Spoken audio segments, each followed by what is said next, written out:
Hey there, spooky friends, and welcome to another episode of the Scaryish podcast. Woo! I'm Robin Grace. This is Adam Diaz. Hello. And we're here with another couple topics to share with you folks. Maybe a little bit depressing this time around. Yeah, I know what you're all thinking right now. You're thinking, Adam, Robin, this is Wednesday. What the fuck? And yeah, we get it. They come out on Tuesdays, but we had shit to do. It's just that simple. We picked our topics on Monday like normal. And then while we were doing our research, it was getting kind of late. And, it hit me. Robin was in Vegas and she was only going to be there for a couple of days. She had just gotten her new start date for her new job. Congratulations to Robin. Thank she you. starts Very her excited. new job on Monday. So I was just like, do you want to record tomorrow? Like, you want to just record tomorrow so we can just hang out together? And she said, yeah, let's do that. So that's what we did. So we did what any, normal couple that's been together for almost a decade does. We got fucking Taco Bell and we watched season 1 of Shoresy, and it was awesome. So you're not allowed to be mad at us because we enjoyed ourselves, and it was fun. So, we hung out this morning. She got in the car, drove back to California, safe and sound, and then we finished off our research, and here we are recording episode 234. That is the legend of why the episode is late. So. Yeah, it was a nice, relaxing Monday, where I know everybody is like, why isn't it out? But for us, it was really nice to relax. So hopefully everybody understands. And you guys like our topics this week. You're doing true crime, right? Yes, I'm going to be covering the alphabet murders. Robin, what are you going to be covering? I'm going to take something out of your book and do like a nature, except not disasters. It's just scary nature and a little bit of haunting things on the side as well. So right on. I am totally fine with that because I usually pull from your book, so I'm okay with you pulling from mine. And I think you'll probably do it better anyways. So you want me to go ahead and jump into my topic? Yeah. All right. Jump into the pool of true crime. Get it? Because my topic is going to be about a pool later. Oh, what is the name of your topic? You haven't told me. Oh, yet. mine is the Devil's Pool. Oh, cool. That is just generic enough where I still have no idea what it's going to be about. So. All right. So this week on my side, I did decide to go into the true crime realm. This particular topic has been on our list for a while now, in fact, and it's definitely one of the sadder topics that we've had suggested. I've brushed up past this topic a couple of times as well, doing like separate research. So I've had a feeling we were going to eventually get to this one. And like the true crime we've covered in the past, I would like to cover this with the utmost respect. That said, we are a comedy podcast, so anything we say that sounds humorous or lighthearted is our attempt to make this content feel less horrific, which it definitely is. Yeah, because true crime is always going to be horrific. Any of these topics that we've covered in the past, like it's just something that is really hard to make palatable. Yeah, I don't have a lot of jokes in this, but it's just something where as we go through the content, we are going to discuss it. I don't think anyone really needs an explanation on episode 234 of a true crime / paranormal podcast as to how these things are basically explained, but I always try and put it out there, especially for something like this. So that said, let's go ahead and get started on the alphabet murders. So I know the name of this particular topic may sound kind of silly, maybe even a little bit ridiculous, but we've talked about how serial killers or their killings get names that are catchy, and it kind of gives them too much attention or too much credit, and it kind of feeds into their ego a little bit. And that was definitely the case with these particular murders. I should also state, there is another set of murders that I came across while doing this research. There's at least one other set of murders called the alphabet murders. The ones I'm covering in particular took place in the early 70s. So the first event, in fact, happened in 1971. So let's go ahead and bring back the segment. Y'all remember 1971, right? The average cost of a house I was there. in the United States of America in 1971 was $25,200. Oh my Lord, Gas I wish. was 40 cents a gallon, and a movie ticket was $1.50. Speaking of movies, Dirty Harry and A Clockwork Orange were released in 1971, and a little place opened known as Disney World. So, that is how long ago 1971 was. In addition to that, some pretty terrible stuff was about to happen, particularly in Rochester, New York, which is where the site of these alphabet murders take place. Now, the premise of what I'm about to tell you may sound familiar, because like I mentioned, alphabet murders, quote unquote, has happened in other areas before, as well as has been put on film in multiple instances. In fact, a movie was released with the exact same name called The Alphabet Murders in 1965. If you've seen it, you already know basically how this is going to go. That said, the main character of the film, The Alphabet Murders, that released in 1965 is a guy named Hercule Poirot. I think I'm saying his name accurately. It's hard because he's French, and if you're thinking, that name sounds familiar, it's because he's known as the world's greatest detective. Side note, it's a work of fiction, obviously. In the real world, we all know the world's greatest detective is Batman. Sherlock Holmes. Oh. Anyway, I love that we both went for fictional characters, but it's cool. Anyways, Hercule Poirot is the main character as well, which is probably where, if he sounded familiar, you know him from Murder on the Orient Express, which is one of the more famous murder mysteries, which is the most notable, I would say, tale in his series. His series actually has 39 books that he is in and 10 more that were compiled posthumously. They're all written by Agatha Christie. So if you've read some of those, you're like, of course, I totally know who you're talking about. The 13th entry in the series that was released was a book entitled The ABC Murders, which is an alternate name for the movie that came out in 1965 called The Alphabet Murders. Isn't there something like about Agatha Christie? Like she disappeared too? Like the whole thing around Agatha Christie is strange as well, I'm pretty sure. That's kind of ringing a bell, but I'll be honest with you, I'm not sure. So I'm going to have my assistant get back to you, and hopefully she can investigate. Oh, wait, you're the assistant. JK, please don't hurt me. I'll have my people talk to your people, and then we'll investigate that, and we'll figure it out. Maybe it's a different topic for a different episode. So yeah, I was going to say, maybe that would be a really good topic to follow up maybe this one. I don't know. Who knows? Maybe. But yeah, we haven't covered the strange disappearance of Agatha Christie yet, pretty sure. Man, that's crazy. I did not know that. So I look forward to you covering it so I can learn all about it. Okay. That said, cool. In the 13th book called The ABC Murders that was written, someone is killed with the initials AA. The second victim has their initials BB, and the third victim is CC. So this definitely seems like it is whoever the killer is, MO, is that they're killing people that has the same initial for their first name and their last name. The main character, Hercule, is able to figure out what is happening and prevent anyone else from dying. If I remember correctly, the movie is similar for the most part, with the initials being the driving factor, or so it would seem, to the killings. It was November 16th, 1971, when reality would sadly reflect fantasy. So a 10-year-old girl named Carmen Colon went missing on that day. I will go ahead and add in a trigger warning now. This episode will not only be about serial murders and sexual assault, but all of the victims I'm about to tell you about are children. And the oldest, every single one? The oldest is 11 years old. So it is very, very God. horrific. So I will also give trigger warnings for each thing that I go through before I give any visceral or vivid details. I don't really get that in depth. I just sort of let folks know like what happened and how they died.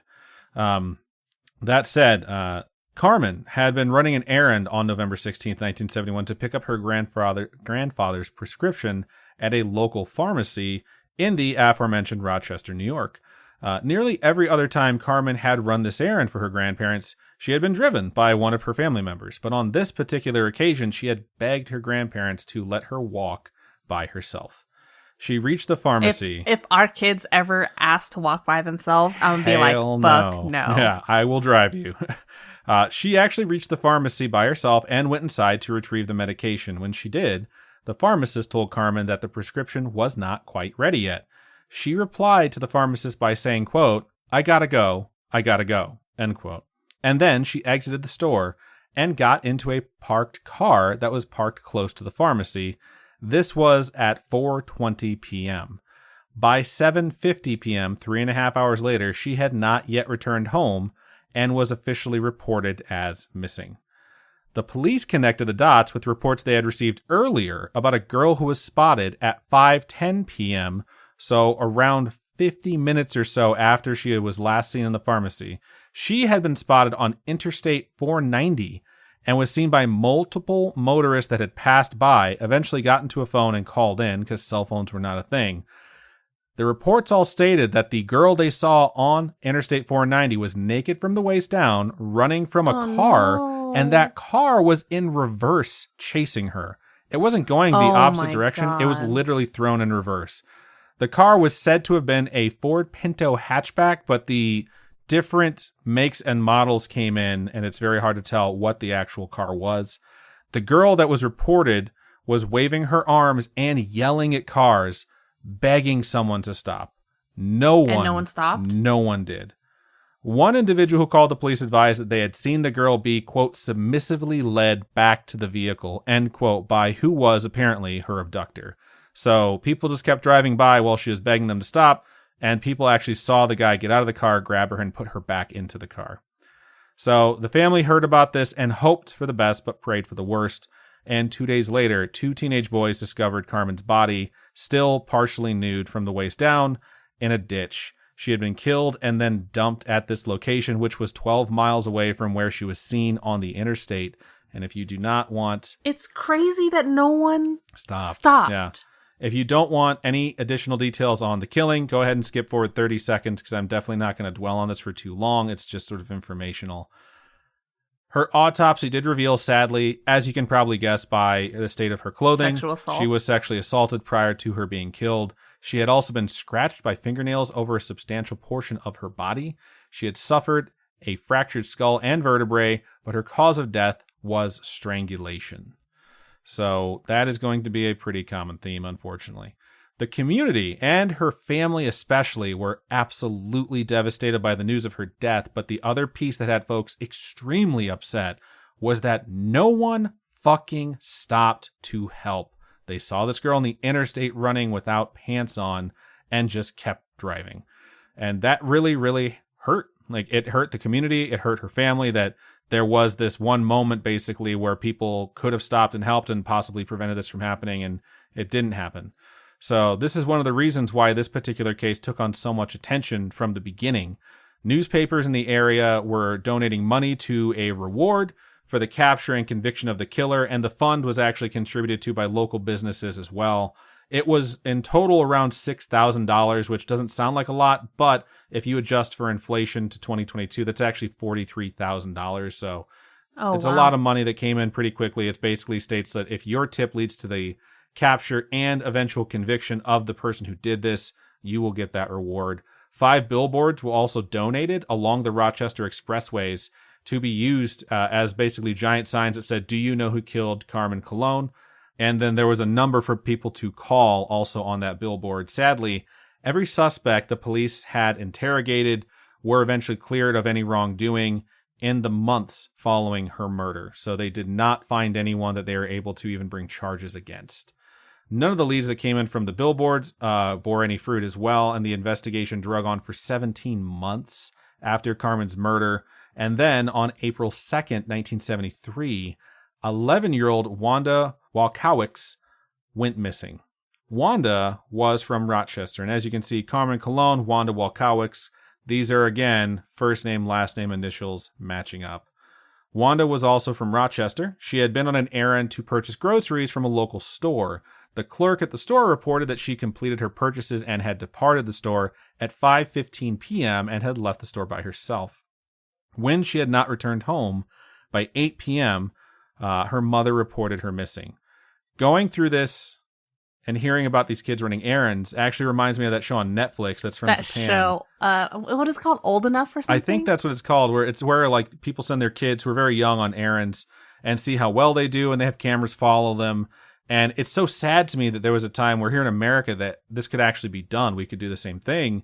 And we didn't need to have like that handler lady that you see in the background of every episode making sure that the kids are okay there. People would send their kids to go do stuff, and there was nothing wrong with that until some fucking monsters basically decided to steal this away from society because they're awful.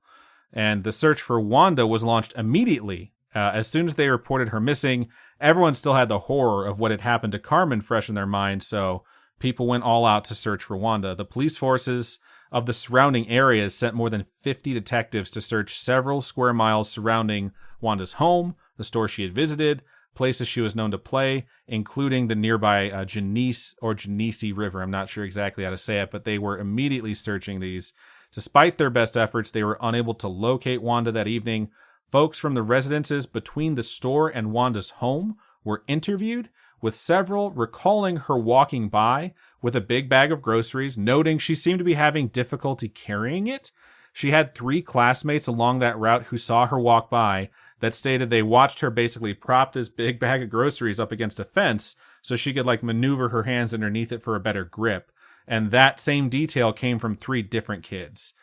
Some folks searched throughout the night, and at 10:15 a.m. the next day, a police officer located her body, this time fully clothed, at the base of a hill. That's so sad. No one was like, oh, let me help you carry that. Yeah. But I mean, she's a child. It's one of those things where who knows how often they saw that, her carrying home a bag of groceries, since this seems to be an errand that she was used to running. But her body was found dumped 7 miles from where she had last been seen. And I will go ahead and say again, skip ahead 30 seconds if you don't want the details. And I would do that now. So after the detectives examined her body in the area, it was clear that she had actually been thrown from a moving vehicle from Route 104. Oh my God. And her body had rolled down the embankment to where it lay when they discovered it. She had been sexually assaulted and then killed by strangulation, very, very similar to Carmen, the coroner noting it was almost likely a belt. She also exhibited multiple defense wounds showing that she attempted to fight off the absolute fucking coward that had assaulted and killed her. And they determined based on the wounds on her body that she had been redressed after she was killed, but before she had been thrown out of the vehicle. The police were able to collect DNA samples of the killer from Wanda's body. A very strange finding on Wanda's body that was not present on Carmen's was white cat hair on her clothing. When the police asked her family, they noted that they did not own a pet with white fur and they did not own a cat with white fur, so they're not sure where it came from. Witnesses came forward after the murder once a hotline was put up again. One claimed they saw Wanda speaking to a man inside a large brown vehicle, but were unable to provide a description of the man who was driving the car. The location given for where she was seen for this particular sighting was 0.2 of a mile from her home. So wow. She was so close. Another witness stated they saw a man force a red-haired girl into a light-colored Dodge Dart at a different location between 5:30 and 6 p.m. This particular witness report infuriates me. I know it's not them trying to do something wrong, and I'm not trying to be an asshole, but it's a really big fucking range when it comes down to tracking down a murderer and a kidnapper, because saying the event could have happened over the course of a 30-minute span is just a lifetime, It's just hard to hear because a kidnapping takes place in a split second. It's to say it happened sometime between 5:30 and 6. It's no shit, dude. That's a really, really big window of time. So the police almost immediately dismissed a link between these 2 girls' murders. A detective, though, that had been on Carmen's case, the original case, was transferred to Wanda's case, despite the fact that Carmen's case was still actively being investigated. So it is very possible that although they stated publicly there was no link between Carmen and Wanda's murders, they were actually investigating the possibility of the 2 of the murders being linked and just stated that publicly to try and prevent a panic. I think that's pretty smart. It makes sense. You don't want parents to freak out, but at the same time, you want people to know we're investigating both murders independently.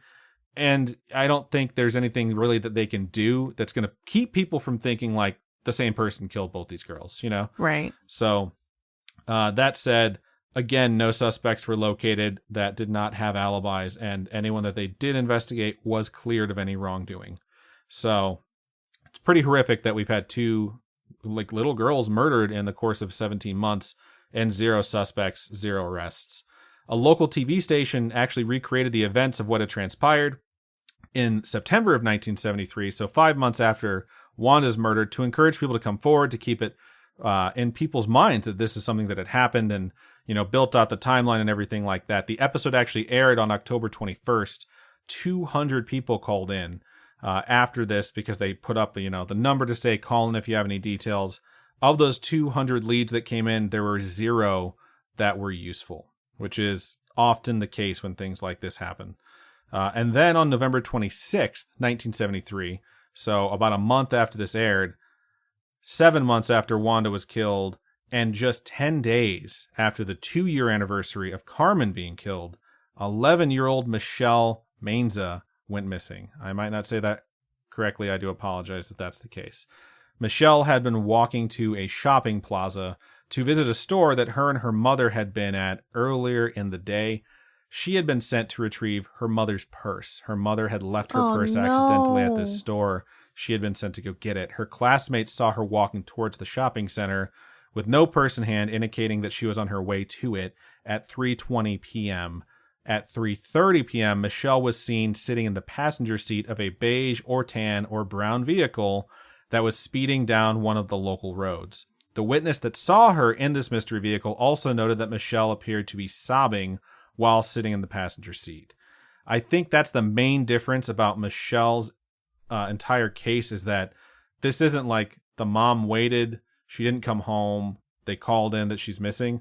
For this particular case, she was seen walking towards this location, then she was seen being taken from it, and this was reported, and police began searching for Michelle immediately and this vehicle.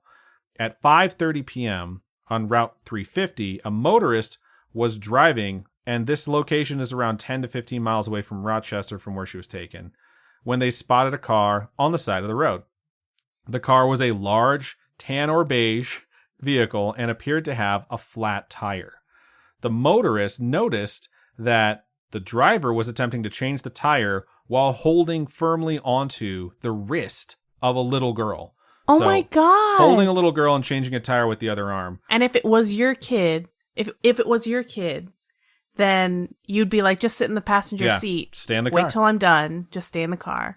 So this person stopped their car and they offered assistance. And when they did, the man that was changing the tire shoved the little girl behind him, and then he stood so that he was between the motorist and his own license plate to make sure he was obscuring the license plate so it couldn't be seen.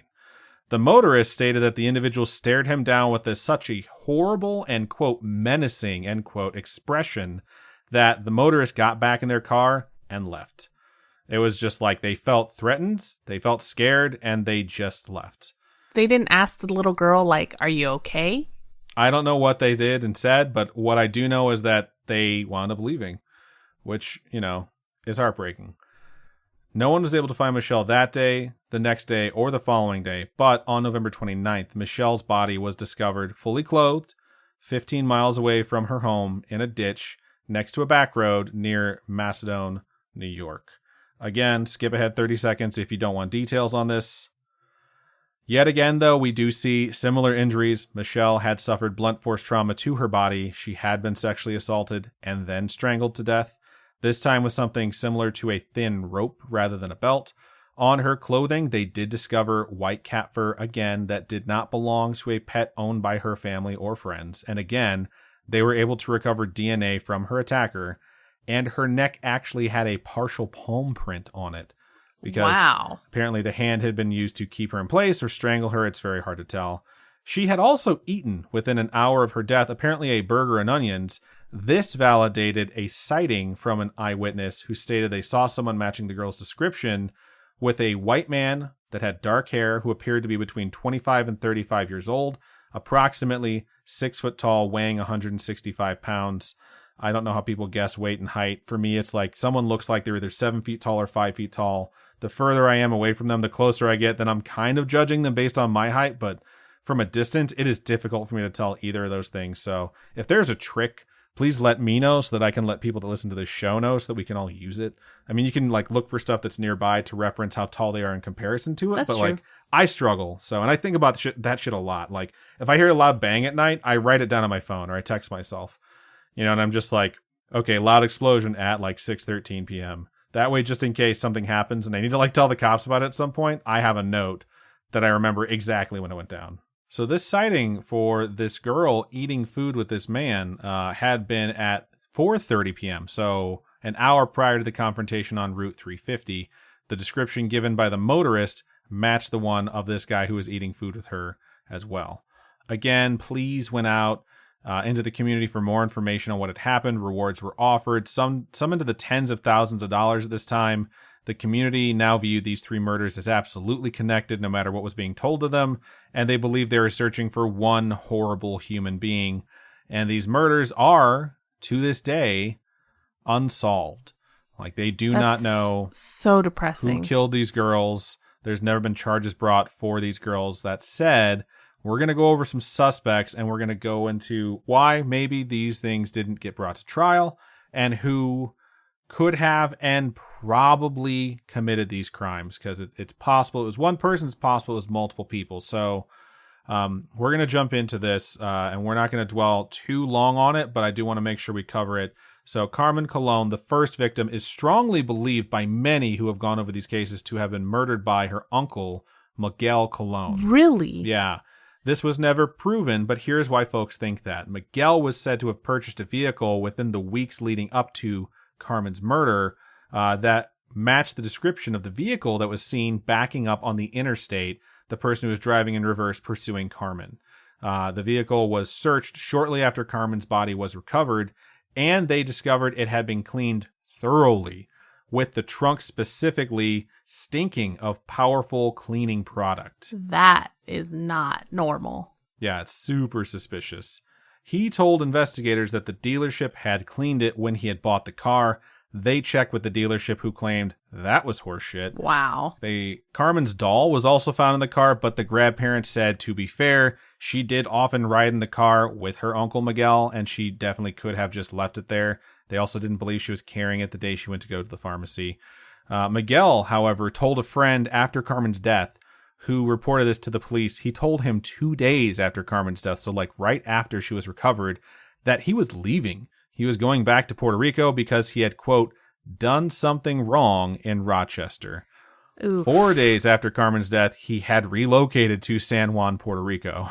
Wow. Authorities flew down there, worked with the authorities in San Juan, and they extradited that motherfucker back to New York, where they questioned him intensely, and he claimed all sorts of things for alibis, all of which came back as false. Wow. No one would corroborate this fucking dude's story, but ultimately, all their evidence was circumstantial. They had no substantial evidence, no physical evidence linking him to her murder, and they had to release him. They couldn't charge him with anything. Her murder was the only one they didn't get DNA off of, right? Or the white cat fur. So that would make sense that that is completely separate from the other two. And the fact that her name starts with the same letter, you know, first and last name, is just maybe a coincidence. Maybe a horrific coincidence. 20 years later, in 1991, Miguel shot but did not kill his wife and his own brother in a different incident, obviously, and for reasons I could not locate, whatever the family drama was that caused this gun to be shot at,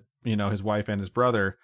The first thing I think when I saw that was like, oh, she was probably having an affair. And then I was like, maybe they just brought up the fact that he probably killed his fucking niece. But who knows what it could be, because prior to him being able to be held accountable for that specific act, he killed himself. Wow. So we'll never know. Her grandmother said on her deathbed that if she could have anything in the world, if she could have anything, regardless of what it was, like what the circumstances were, all she would want is information so she could know what happened to Carmen. That was what she said on her deathbed. So there are those that suspect one person of killing all 3, but most folks suspect a few people of killing just Wanda, the second victim, and Michelle, the third.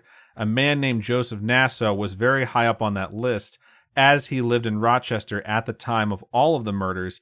He often traveled to California and would split time between California and New York. So what's horrific about this is he was actually charged and convicted of murdering 4 sex workers in California from 1977 to 1994, over 17 years. I think it's actually 5, because I did a little bit more digging and found one more person who was murdered by him that he was convicted of. His trial took place in 2013, so significantly further out after he had committed these murders. All the victims of the people he had killed apparently had the same initial for their first and last names, which is why there's another version of the alphabet murders that's not in Rochester. His DNA was taken as part of his trial in 2013. that's the DNA that was used to convict him of murdering these sex workers in California. It is also the DNA that exonerated him of the murders of Carmen, Wanda, and Michelle, and they did not match at all. The craziest part about this is one of his victims in California, who was killed on August 13th, 1978, was named Carmen Colon. No same way. Fucking name. She was 22 years old when he killed her. So this shit is fucking nuts. A man named Dennis Termini, however, is believed to be the person who was the alphabet killer. This is the theory where Miguel killed Carmen and then Dennis killed Wanda and Michelle. So the reason it is thought that Dennis was the person who did this is because he was a repeated sex offender known as, quote unquote, the garage rapist. He had assaulted at least 14 girls who had come forward between 1971 and 1973, which means he probably assaulted a fuck ton more who didn't come forward because of how people are treated when they come forward with rape allegations. He owned a vehicle that was large and beige, and he lived several blocks away from the last place Michelle was seen alive. Oh my God.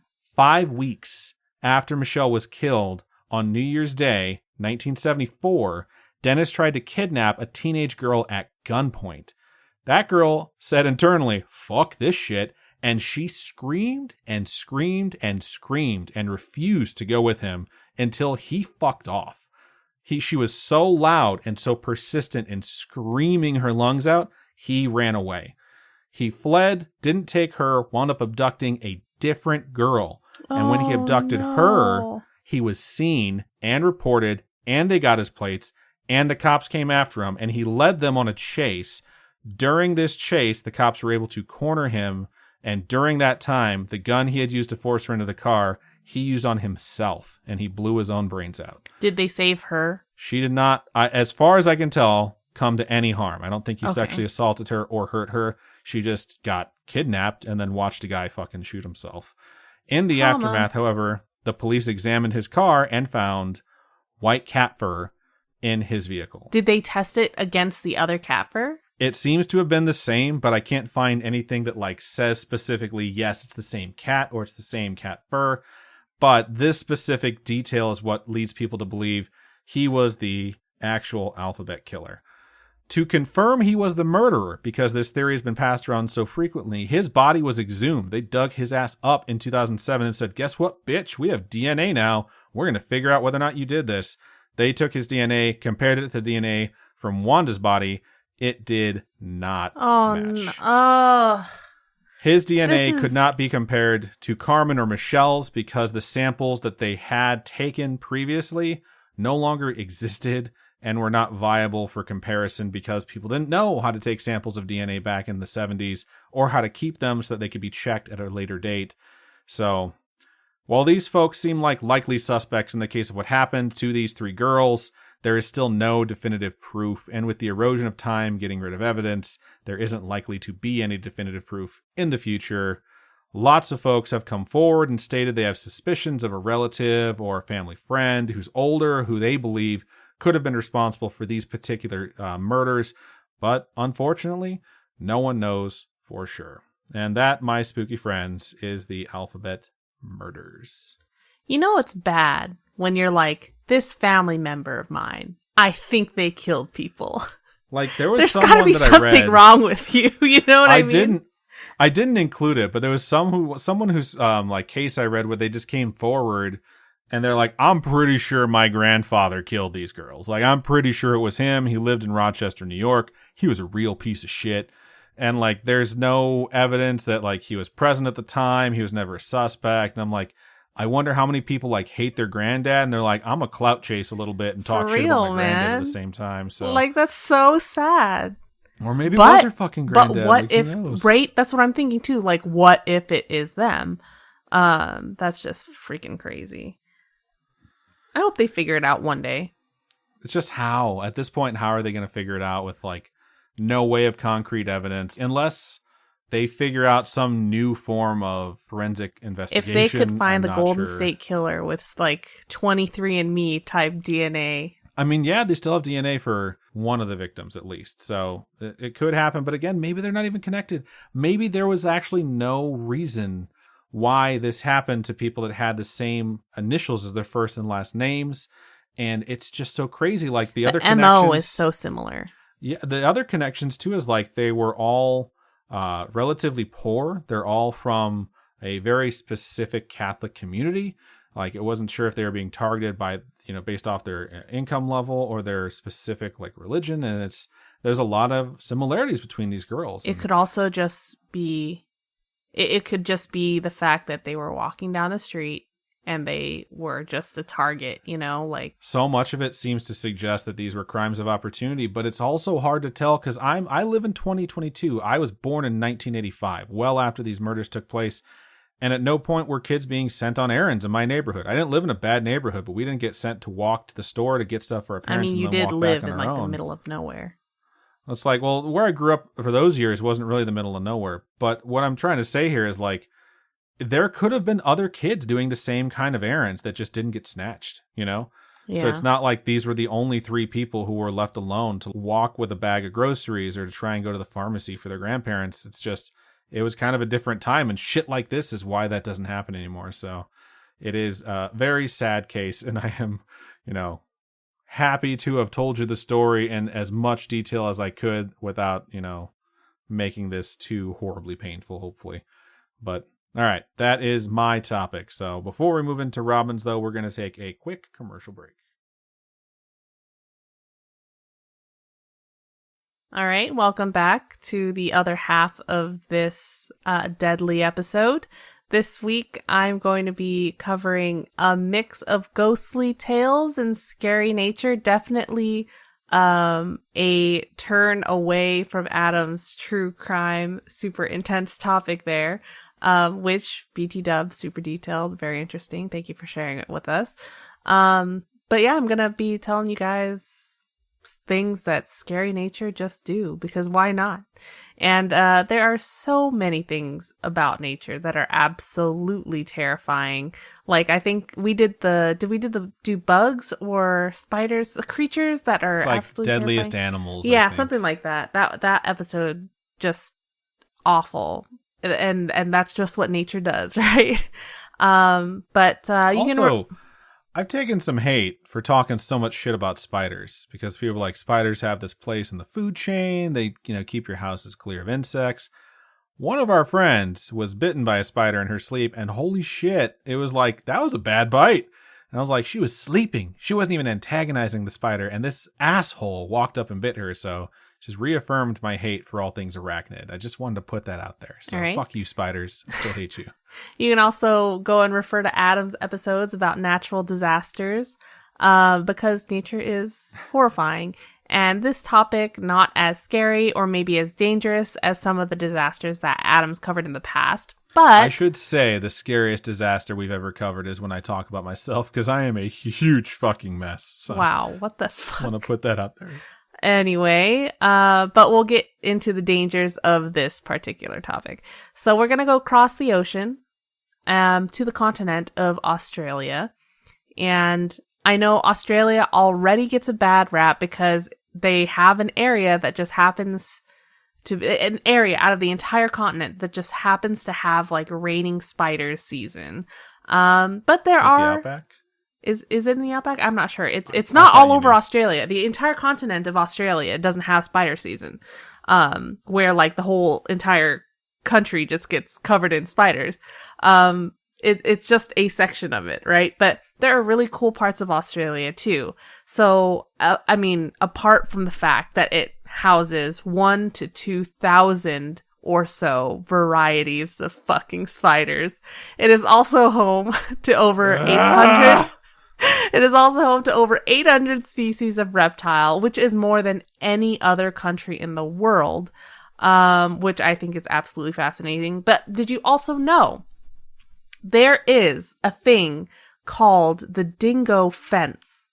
And this fence is supposedly one of the longest fences in the world at 5,614 kilometers. Jesus. It's fucking long as shit. And it's designed to keep feral dogs from the outback away from their sheep. I had no idea such a big fence was necessary to protect a bunch of sheep, but I didn't know the Great Fence of Australia existed. This is I've heard of the Great Reef. I've never heard of the Great Fence. I've heard of the Great Wall. So anyway, this topic isn't as cute as keeping dogs away from sheep. I wish it was. I wish I could just talk about a whole episode about keeping dogs away from sheep. That'd be cool. But we have had the occasional topic about sheep, like involving sheep, like the chupacabra, sucking blood out of sheep, things like that. But this is going to be about the Devil's Pool, which is a fairly dangerous location with a legend that kind of makes it all the more scary. It's located in the Queensland rainforest along what is known as Babinda Creek, and it's a swimming hole that's supposedly haunted. And the irony of this swimming hole is that there are literally signs warning people and saying, like, no swimming. No swimming. This swimming hole has no swimming. I mean, if you know people, they see a sign telling them not to do something, they're like, they're going to freaking do it. Tell me what to do, sign. So the signs weren't added until 2017. And it's because this thing has caused enough deaths that by 2017, they were like, we need to put in a bunch of warnings about the potential loss of life because there have been that many deaths. So I think around 19 lives have been claimed by these waters since 1959. That's only since 1959. The sign even says, quote, "This creek has claimed many lives," end quote. So, like, come on, right? If this sign says that, why do you keep going in, right? Despite these warnings, and possible dangers, it remains a popular destination for hikers and backpackers seeking adventure in cairns. I definitely think there's always going to be this like sect of people, mainly teenagers, who hear a story about someplace you're not supposed to go, where you can go have a fun recreational activity with a hint of danger, which is going to draw them there. But it's like, it's so crazy that like, no matter how obvious it would be to not go there, and no matter how much the sign is present, it's going to be completely ignored. It's like, if you're always going to do the opposite of what a sign tells you, we should really put signs up that say like, no being an upstanding, decent human being and, great member of society. And then people are like, oh yeah, watch me go ahead and like, adopt a bunch of dogs or something. So what makes this area so dangerous? It's described as the boulders, and it's a junction of 3 streams that kind of tumble down over these boulders through all the cracks and crevices. And at the end, sort of down at the bottom, it causes like a surge, right? And this area has kind of been described as like a washing machine. People call it the washing machine. And it's really turbid and kind of like white water rapids type of water. And the surrounding rocks become extremely slippery. The water also rises rapidly without warning. And that's why even if the water is calm, it's still advised that people do not swim in it, even if people still do. Plus, there are undercurrents that could really mess you up. Like if you go out into the ocean, things like that, it might look fine on the surface, but you're going to get yanked out to sea.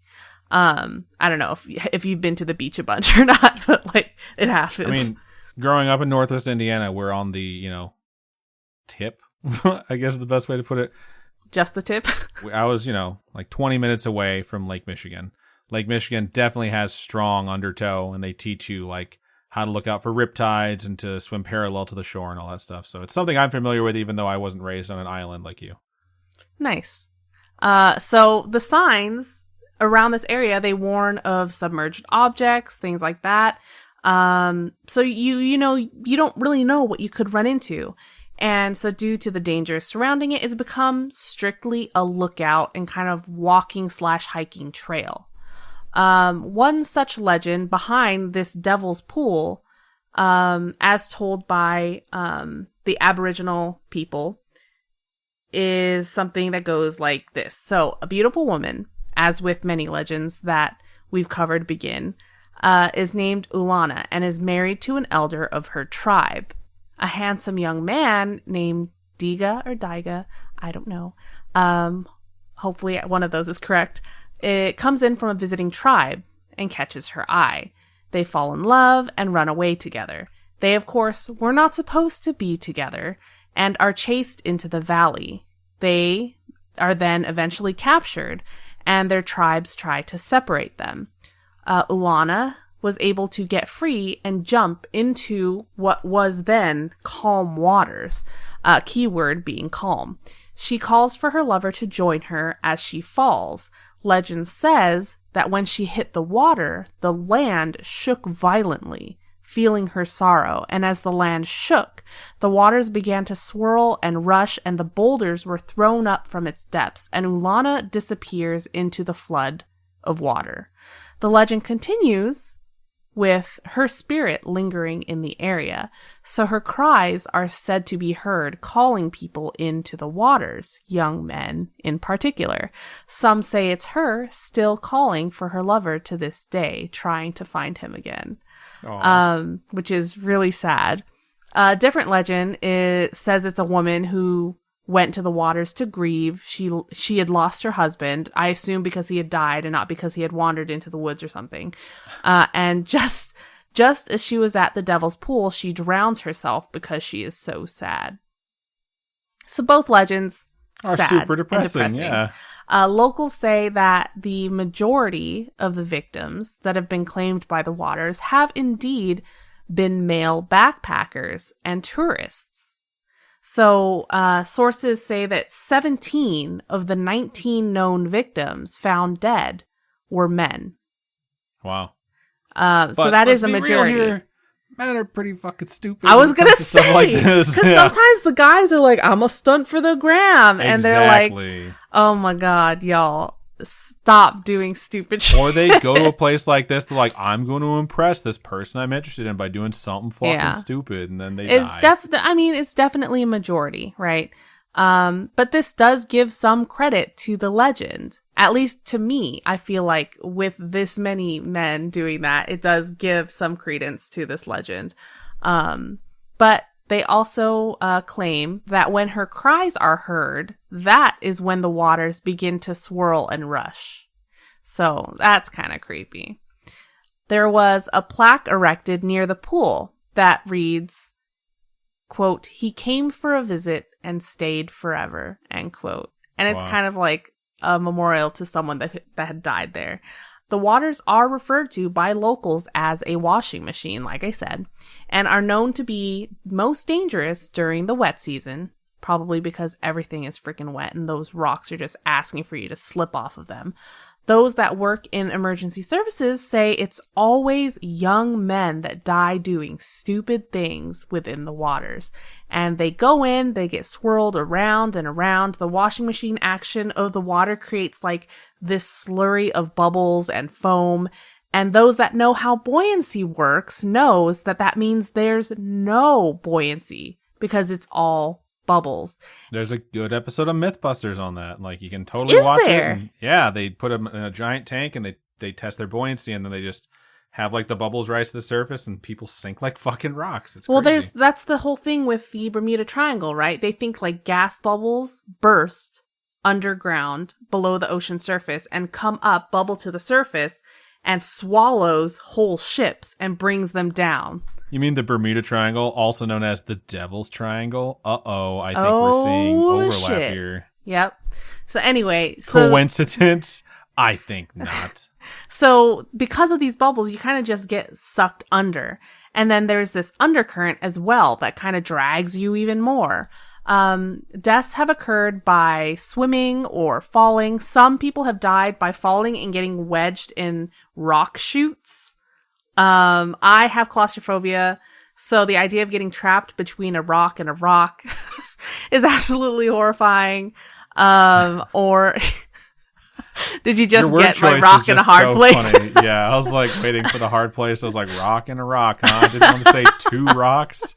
Because you're stuck in a fucking rock chute. Okay. Or even worse, people have fallen and just been upside down, and then your blood rushes to your head and you die, which is awful. And it happens more often than you think.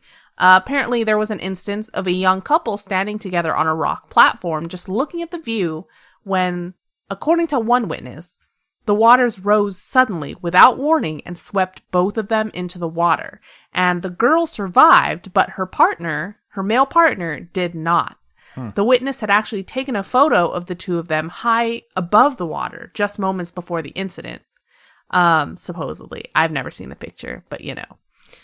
Locals warn that if you disrespect the sacred site, the site will disrespect you. An incident so occurred. This is a fuck around and find out situation going on here. An incident occurred where a young man was seen kicking a plaque that commemorates those, or like a memorial to those that have lost their lives in the pool. And as he kicked this plaque, he slipped and fell into the pool and drowned. Wow. That sounds like a wives' tale a little bit. Actually, that's a really shitty term. That sounds like bullshit a little bit, but... The 17th person to die within the waters was James Bennett. He was 23 years old, and on November 30th, 2008, his was the death that caused the declaration of the no-go zone for swimming. Findings after his death kind of laid out the events that led up to his unfortunate demise. So he and his group of friends had seen several local and unaccompanied children swimming and playing near the Devil's Pool. So he and his 3 friends, they climb over the safety rail and onto the rocks surrounding the water.